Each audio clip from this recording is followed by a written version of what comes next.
Thank you guys. What a good-looking crowd coming out to the first ever stand-up Raw. Make sure that you guys follow us on, yeah, that's right, you can whistle, feel free. I'm guessing you're whistling about my sexy jacket, huh? Yeah, it's awesome. Make sure you follow us on YouTube and Instagram. That's awesome. The inaugural one, the first one. So give you guys yourself a round of applause for coming out. Okay, that's enough. Kind of having a rough week already, only because I started realizing that I'm turning into my parents. Anybody else get that feeling? Yeah, right, I know. The problem is when I was a kid, my mom used to make us pizza rolls, but then she would eat all the pizza rolls. And now every night I make my daughter 3 whiskey sours. My daughter makes fun of my Vans shoes. I'm like, well, sweetie, how else are people supposed to know I still listen to Blink-182? So why don't you hand Daddy his chain wallet, because punk rock's not dead. She's like, dude, your Vans have Dr. Scholl's inserts. It's over. My daughter's a gymnast. I was at one of her competitions the other night. And it's so like inspiring because you see all these young girls, they're like 14, they're all super ripped. They got like their matching leotards and like their matching masks. And I was just like so inspired, and I was watching her, she was walking by. I'm like, I gotta say something, so I walk up to my daughter and I put my arms on her. I'm like, sweetie, I just want you to know that no matter what happens today, no matter what scores you get, I am so proud of you. And then I gave her a kiss on the forehead. And then I realized that is not my daughter. No, my daughter was 4 feet away going, what are you doing? I don't know. I'm originally from northern Minnesota, small town. Any small town people here tonight? Yes. Yeah, right. People are like, we ain't admitting that shit. No way, man. No way. Obviously, you have a drink in your hand. Yeah, that's because what we do. We're from small towns. Like, even our post office had a Bud Light sign in the window. Yeah. Then when I was 19, like, when you're from a small town, you have to get out, right? And I was like, that's it. I'm blowing this place. I'm out. So at 19, I moved out, and I moved to Wisconsin. A state that is made up entirely of small towns. There's one town that's so small, we went to it, it had one church, one school, one gas station, and all 3 were in the same building. There it was, right in the middle of 19 bars, the math, mass, and gas.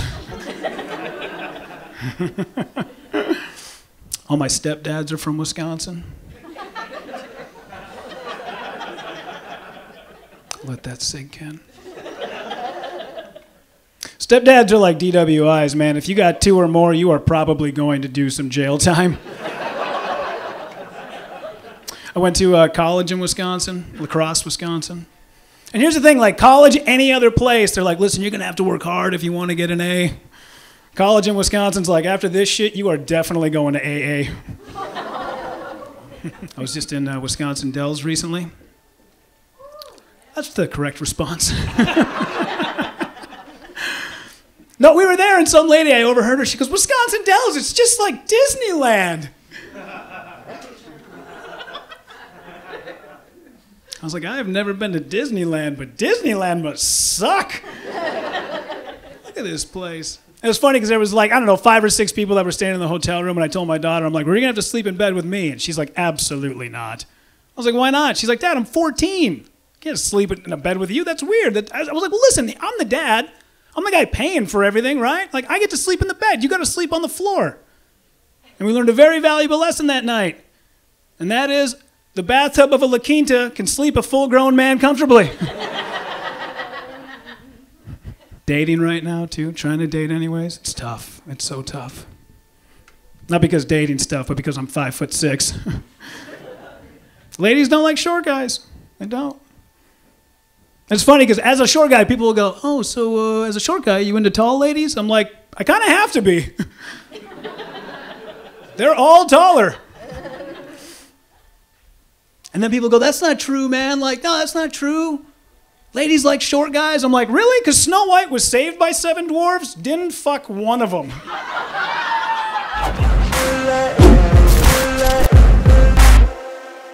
All right, what do you guys say we get our next comic up here, huh? Yeah. He's a very funny guy. Just got back from doing shows in Alaska. One of my good friends. Give it up for Cal Murata, everybody. Hell yeah.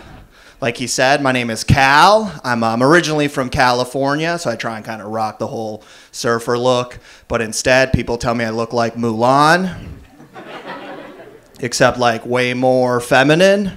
And I like to imagine what it would be like if I made it in comedy. But what kind of roles would they have for someone who looks like me in Hollywood, right? Asian gangster in the next Rush Hour movie. Or if I really hit the jackpot, if the gay couple from Modern Family adopts another daughter.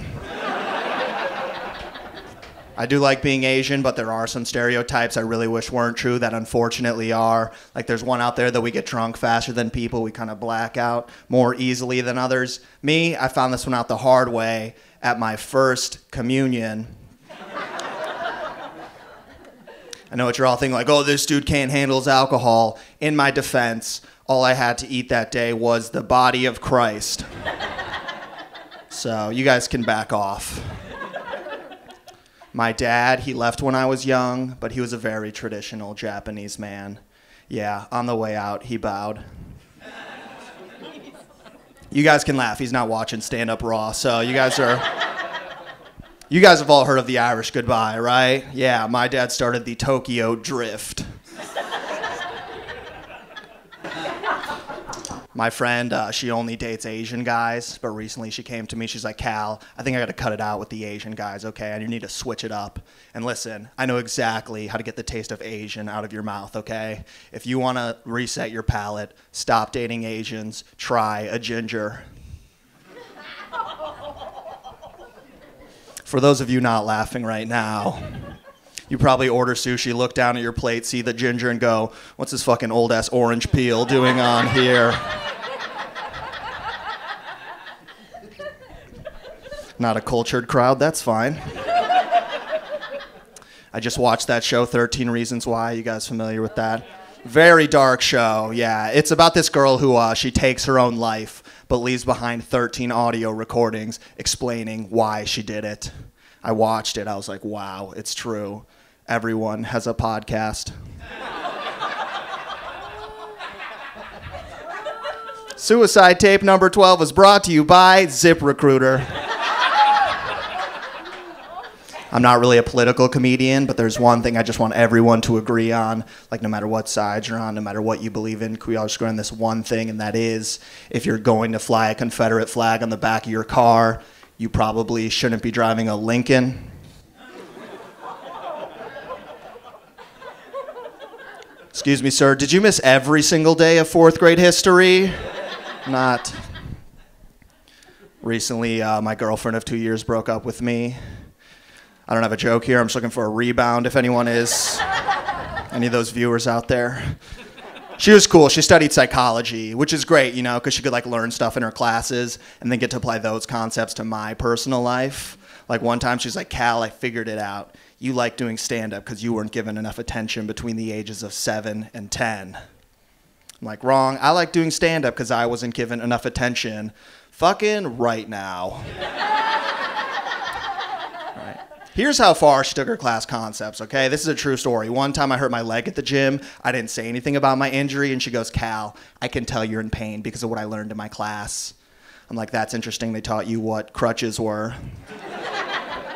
But this is what she told me word for word. She goes, Cal, I know you're in pain because I learned when the human body's in physical pain, the human emotion becomes softer, quieter, and boring. Yeah, did you guys know that when you're in physical pain, you become boring? Yeah, I had no idea she was always in pain.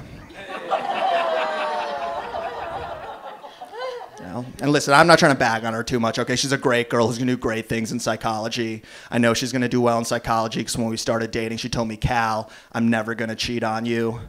And 2 years later, she was like, psych! My name is Cal Murata. Have a great night, guys. Thank you.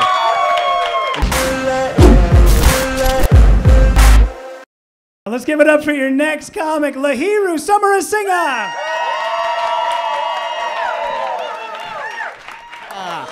All right, you guys, we're going to start off a little silly, a bit of a silly question. Who's in therapy? Who is in therapy? Yeah, lots of raised hands. We like to see them. Yeah. Your boy is also in therapy, and I love it. I started therapy in January of 2020, and holy shit. The longer this goes on, the better timing that becomes. Gosh. Like January of 2020, that was before the year had really like made a name for itself, right? We were just in the Australian fires section of this shitstorm. No, but I am in therapy and I like it. Two people that don't really care for me being in therapy are my parents. There's this weird brown culture thing of not really giving a shit about mental health until it's like a capital P problem. And here's how much they didn't care. I was 24 when I started therapy, so I was still on their insurance, and my parents saw the bill and they called me and they were like, Lahiru, we saw the hospital bill and we're concerned because it looks like someone is going to therapy under your name.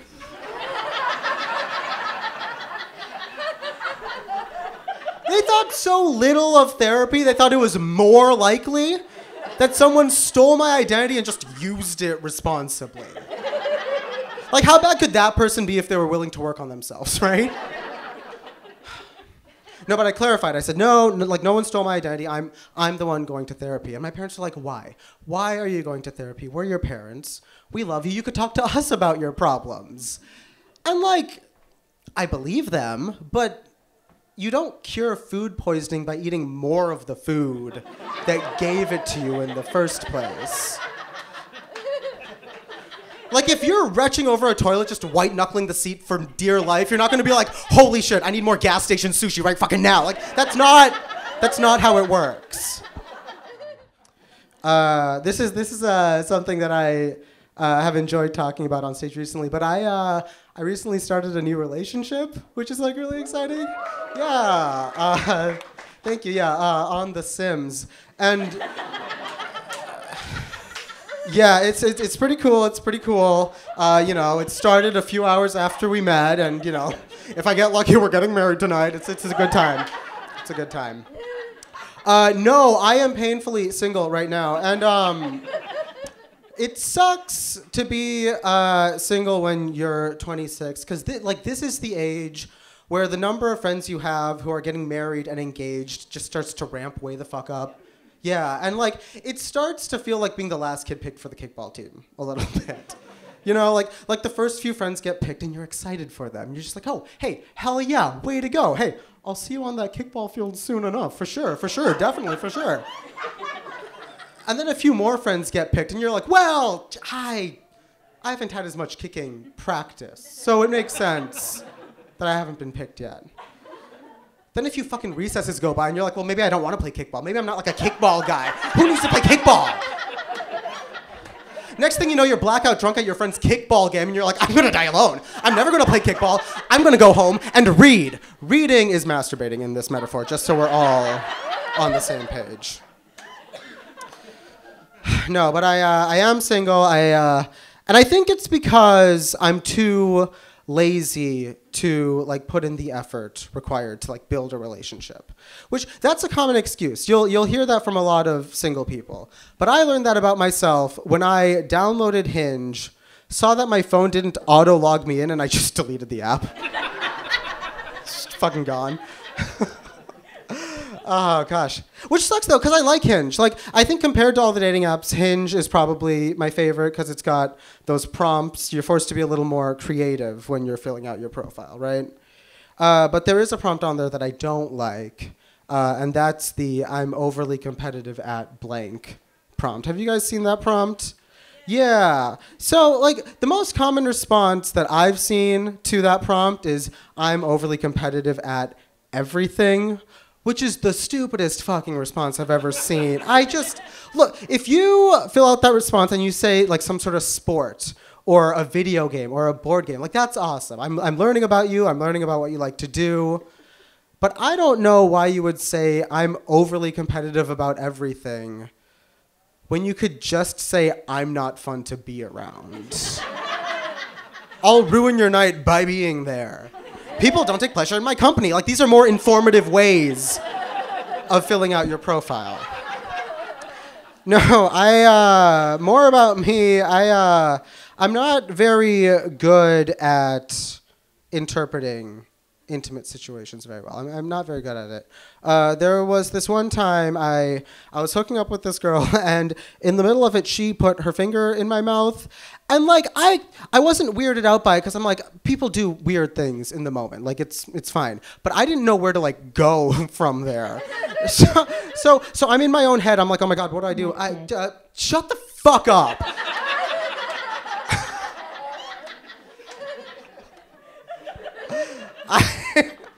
But no, I'm in my head. I'm like, oh my god, what do I do? Sucking on her finger. That makes sense. Sure, go, do that. And so I start to suck on her finger, and like that was for sure the wrong move, because in the middle of it, she immediately pulled her finger out and she was like, "Sir, just let me finish cleaning your teeth. I have to go home."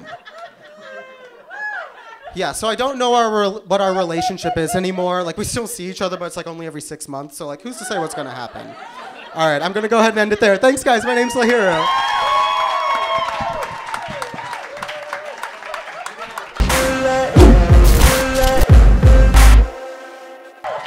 I would give anything for that guy's hair, and I would give anything for our next guy's beard. Give it up for Zach Ashton!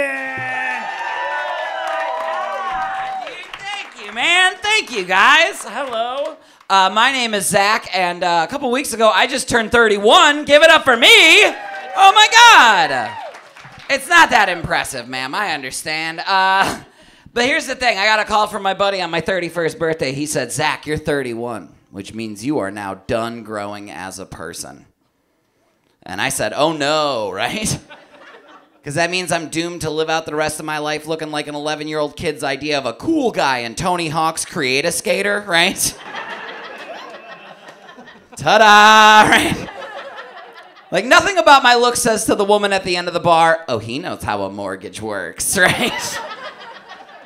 I don't, permanent renter, yeah. So I went on a journey of self-exploration. I went and I got my 23andMe done, my genetic test. Yeah, it was exciting. I got the results back and it was like, you're 50% white. And I was like, okay, that makes sense. That tracks, And then it said, you're also 50% trash. And I was like, come on, right? It's unnecessary. I paid $40 for this. I mean, there were signs, though. I'm a 31-year-old man who thinks that Korn is still a good band, right? Like, I'm so white trash, the only other language I speak is Pearl Jam. You know what I'm saying?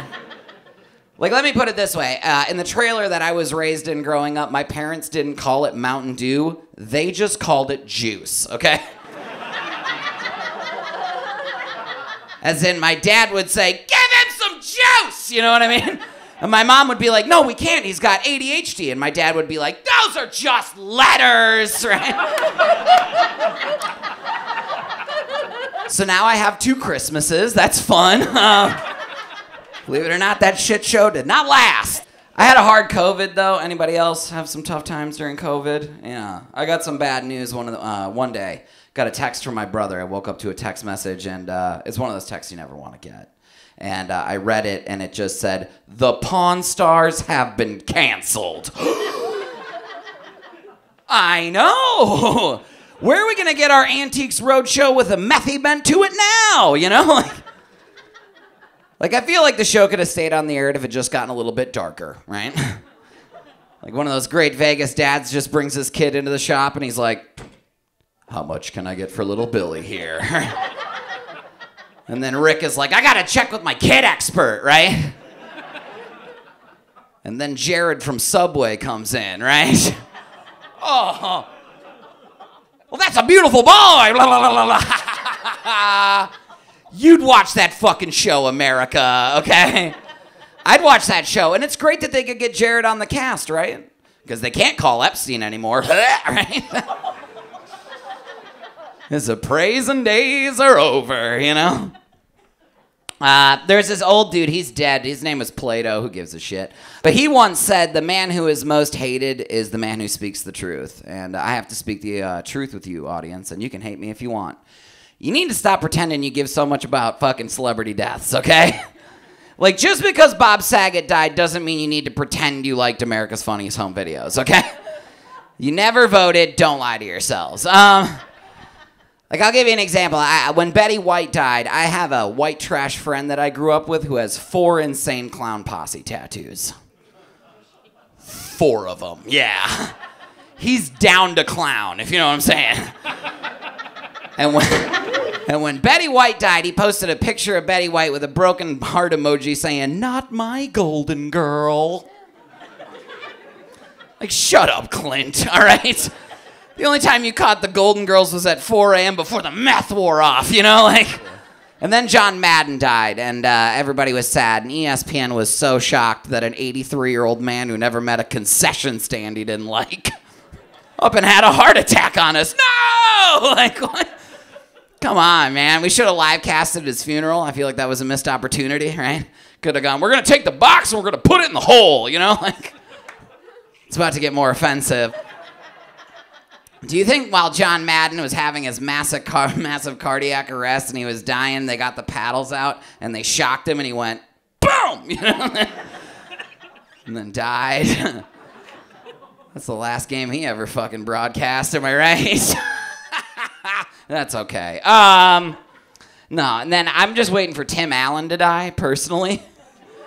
Yeah, so when I see it come across my newsfeed, I can go, right? And that's the only time that joke will have ever been funny. I'm Zach. Thank you so much for coming out, you guys. Have a beautiful rest of your night. Show number 1 is in the bank. Oh, thank you guys for coming out. Make sure to follow us on Instagram. Hit us up on YouTube. Thank you for coming up to Stand Up Rockin' Night. What it do, what it does, where you been, where you was, but it ain't what it is. Face in the mud, I really be hating the mud. Said I can't pick it up, but I did. Y'all know Goon put too much bass in the sub. Cup full of blood and I gave it a chug. Wait till your neighbors get all snug, then play this real loud where you live. This, that, for the kids, saw something strange, can't say what it is. Court case came, ain't say what he did. Make sure it move, put a chain on the gear. Yeah, I've been on top of the tower, got the power, weatherman, gun cock in his pocket shower. Put you down with the squids, that's rocket power. I done hang with the guys and we talk for hours, yo. I feel like a doctor on late shift. I done ran out of my patience. I done no trip out in Vegas. I say I don't have to pay.